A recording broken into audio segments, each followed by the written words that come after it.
Assalamualaikum, greetings and peace be upon you. Welcome again to Bapa Kau podcast series brought to you by Bapa Hebat SG.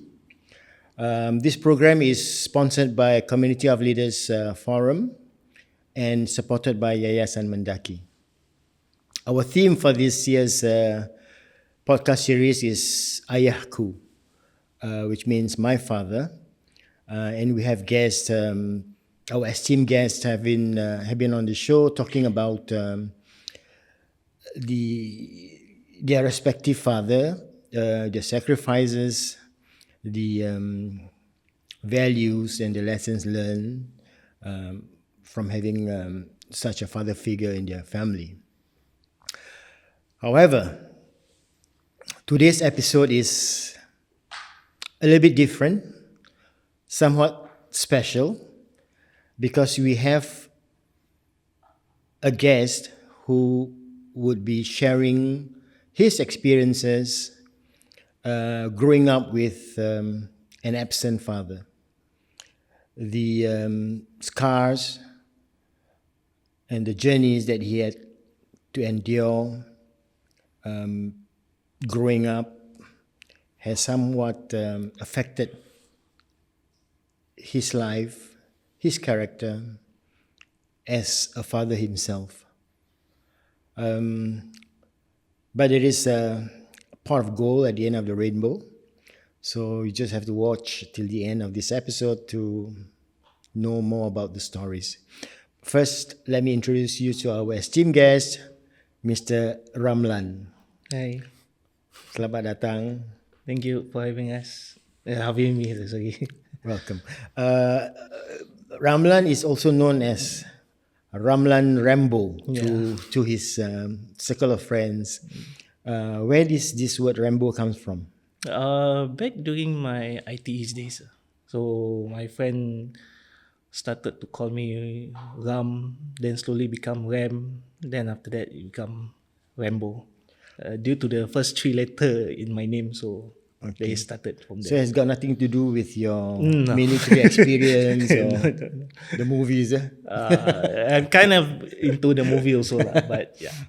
Okay. How old are you, Ramlan? I'm 37. I'm married with 3 boys, all still schooling.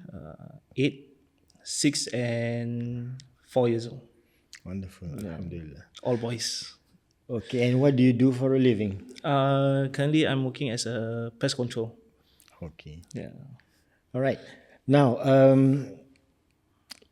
you have graciously and somewhat bravely willing to share your life stories.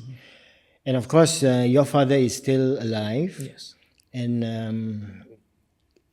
well, like I said earlier, there is a pot of gold at the end of the rainbow here. So, all things are looking good for you and your father. And your father has also given his blessings and his approval for you to share the stories, right? Correct. Of course, we will not name or we will not identify your father. We have to honor him later.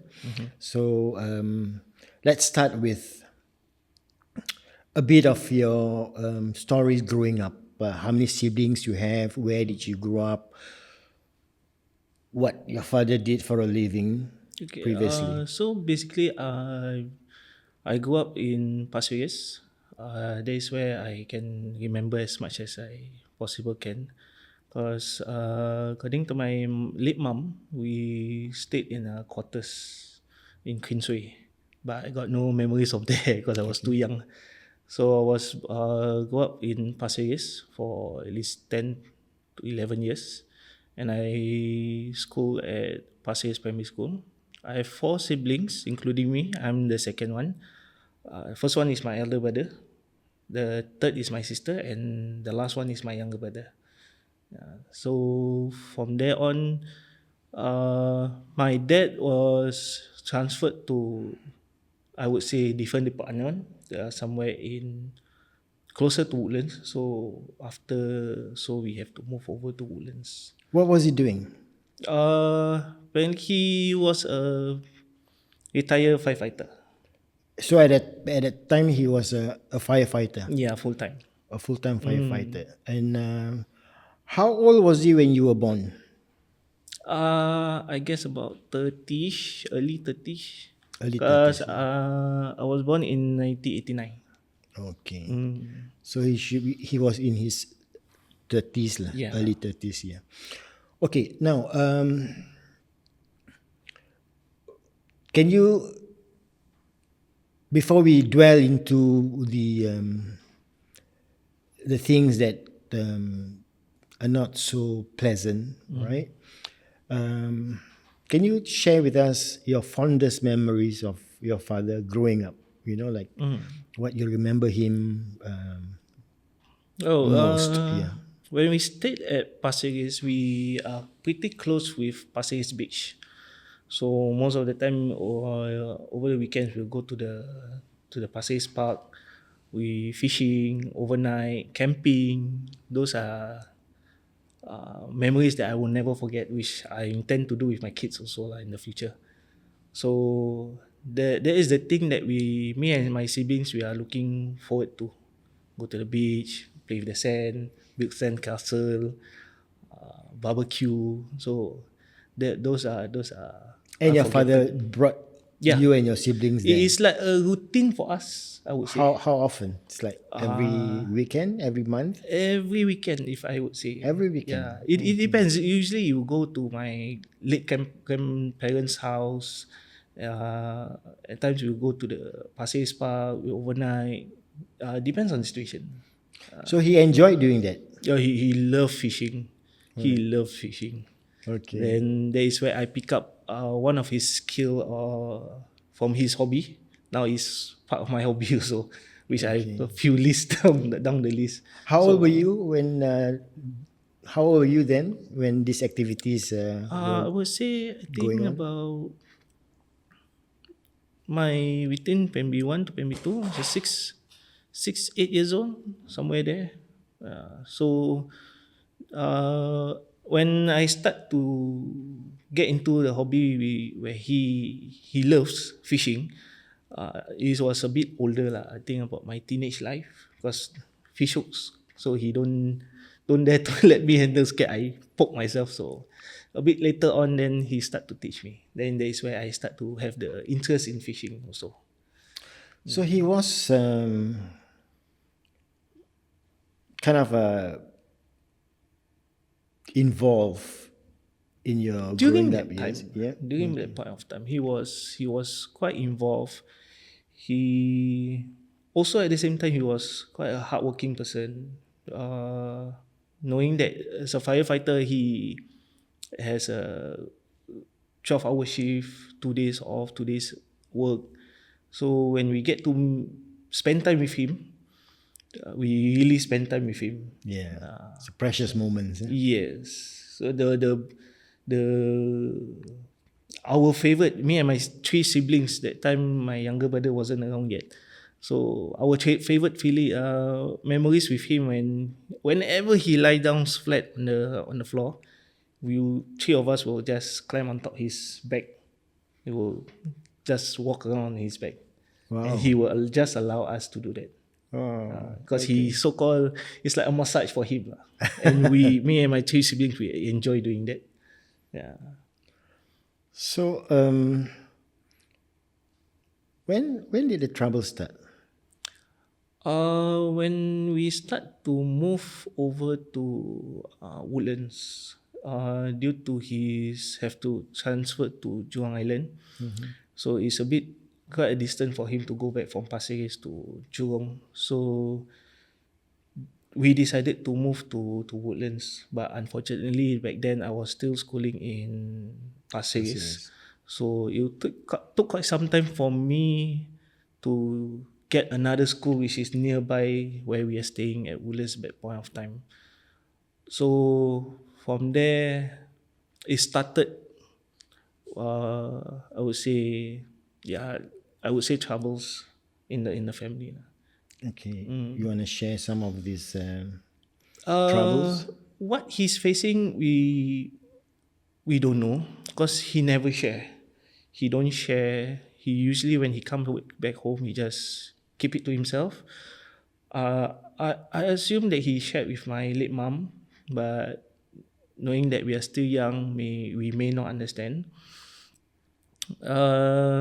As days goes by, things got hard for us. We don't spend time that much like how we used to do. We don't go out often.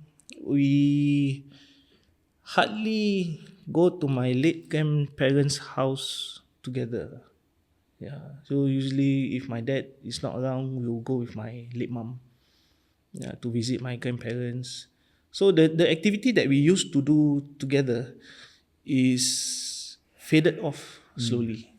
That is where we start to feel sad. At the same time, we miss spending time with him, and knowing that we are going up to become teenager, we are having things on our own.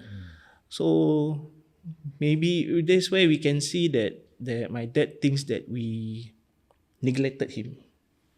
Okay. So, but to us is like the same way, but you know, so yeah. Then from there, our relationship is started to loosen up.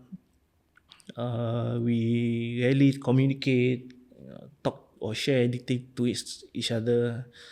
We start to do things our own, basically. So What looking back lah, now maybe you are able to see the picture clearer. Looking back, what do you think caused that drift in the family? as much I can still remember, I think it's due to financial wise. Okay. Yeah, because when we stayed in Pasir Ris, we got no issue regarding about financial. Uh, as what I can see. But whenever we moved to Woodlands, that is where the financial started to for us to even ask for our pocket money is even quite difficult. So we have to be smart with what we are spending with our pocket money that we've given. And yeah, whenever we ask to buy house grocery, it's also hard to get from him because he's the only person working in the house. Yeah, but back in Pasir Ris, he was still doing the same job, right? Yeah. As in when you guys moved to Woodlands, Woodlands. right? Yeah. So, but what changed in that financial? I think he's having trouble paying the house because Okay. back then in Pasir Ris we are living in 4 room flat, but he decided to upgrade to 5 room flat, which to me maybe due to that he can't cope with Okay. the house bills and such. Okay. So yeah. And these financial strains or burden that he's facing led to what changes in his character, in his Yeah, temperament. his character, his temperament. Whenever we ask for, I mentioned pocket money, uh, monthly things that we need to buy for our groceries, especially homes, he will starts to be quite frustrated regarding about that, which back then I don't understand lah. So since now I'm a father of three, I can see things much more clearer back then during his time. So yeah, I think due to because of the house bills that he have to catch up and pay monthly, so that is where he struggles. But he doesn't share. He doesn't share with us what's on his mind, what's troubled him. I would say my late mom also don't might not know regarding about this because he hardly share what he's going through. And these problems that he's facing, that he's enduring himself, did it lead to something more something more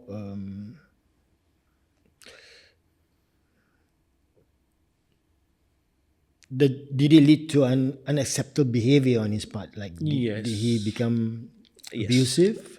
Yes, he does start to be abusive. He start to cane us, hit us,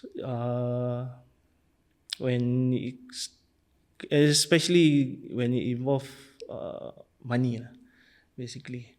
So back then when we asked, requested for him, or ayah, I want this toy. Okay, can.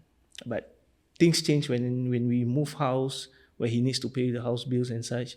He didn't get to buy what we want. Maybe now I can understand why, due to financial wise. So he stayed away with a voice that, no, I got no money, not enough money. So we were upset lah. We were upset because we didn't know what's been going on in his mind, or what he's going through. So yeah, as days goes by, weeks goes by, months to years, he's getting more, not aggressive towards us. It's just that he's become more garang, more fierce regarding, especially financial. Yeah. And did it affected his relationship with your late Yes, mom? it does. It really does. Even my mom asked him for the monthly gossip, financial. He only give certain amount, so it doesn't cover most of the things in the house lah. So there's no discussion regarding about how they discuss or about their financial. Okay, this is amount is for this amount is for that. But back then, my dad only give minimum amount to my late mom, which doesn't even cover our medical if we in case if we fall sick. Okay. So financial situation aside, did your father try to complement this in other ways? Like, did he try to keep the family together despite the financial challenges that he was facing I then? would say he does. At times he will talk to us, but it's not regarding related with what he's going through. It's just that, I would say it's a life lesson experience that he's going through. So to me, I'm a bit too young that point of time, but what I want to know is what he's going through at that point of time. Till we felt like we are been a bit too long away from him, that spending time together, the laying down and stepping on his back, those moments are, I wouldn't say no more. Those memories are just in Pasir Ris. Right. So when in Woodlands, we don't do that anymore. So uh, yeah, he does talk to us, remind us to take care of ourselves, to behave ourselves, be nice with people. But the part where I don't understand is why he himself behaving such manner towards us. That is where me and my siblings are struggling to find out. But he managed not to share with us. Yeah.